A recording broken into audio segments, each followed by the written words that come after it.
Madam Chair, I wish to express our gratitude to His Excellency Minister Miroslav Lajcek, as well as to the entire 2019 Slovak OSCE Chairmanship in office.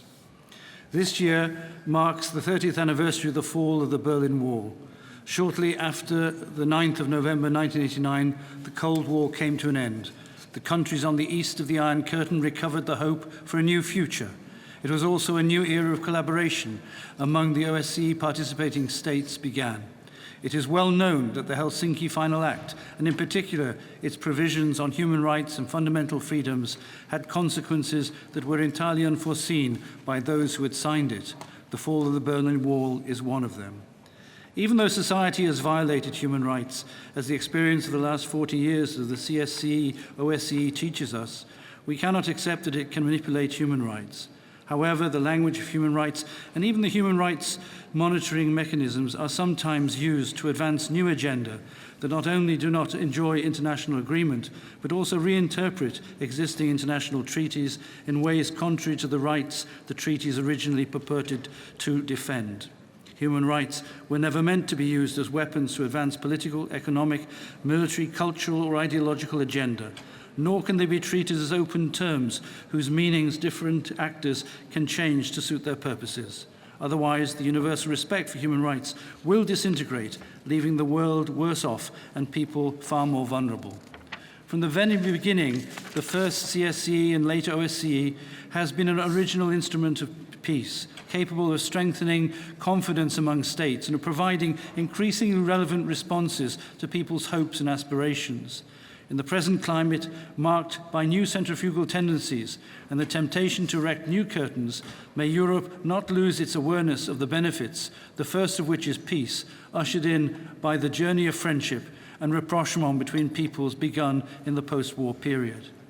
Since the OSCE was and continues to be an instrument of peace, the Holy See decided to take a direct responsibility in it, participating in the organization from its very inception. It continues to do so in the same spirit today, aiming to make a concrete contribution according to its own nature to the service of peace. In fact, the Catholic Church believes that respect for human life and its integral development requires peace, which is not merely the absence of war or the maintenance of a balance of powers between adversaries. Neither can be obtained by military means alone. As Pope Francis recalled in his last journey to Japan, how can we propose peace if we continuously use nuclear war intimidation as a legitimate appeal for conflict revolution? May this abyss of pain recall the limits that should never be crossed. True peace can only be of an unarmed peace. The youth of today and tomorrow deserve far more. They deserve a peaceful world order based on the unity of the human family, grounded on respect, cooperation, solidarity, and compassion. Now is the time to counter the logic of fear with the ethic of responsibility and to foster a climate of trust and sincere dialogue. The starting point for every possible path of brotherhood must be the awareness of belonging altogether to the great human family. To be fruitful, fraternity must be daily nourished by an approach to the other characterized by sincerity of intentions and respect for one's own identity. Otherwise, as Pope Francis cautioned, the only alternative would be the incivility of conflict. In this perspective, dialogue is crucial in fostering mutual respect and understanding because in dialogue, the other party is recognized as an interlocutor at the same level and with the same dignity. The experience of recent years has shown that an authentic respect for the dignity and aspirations of human beings is one of the conditions for trust and understanding among persons and societies.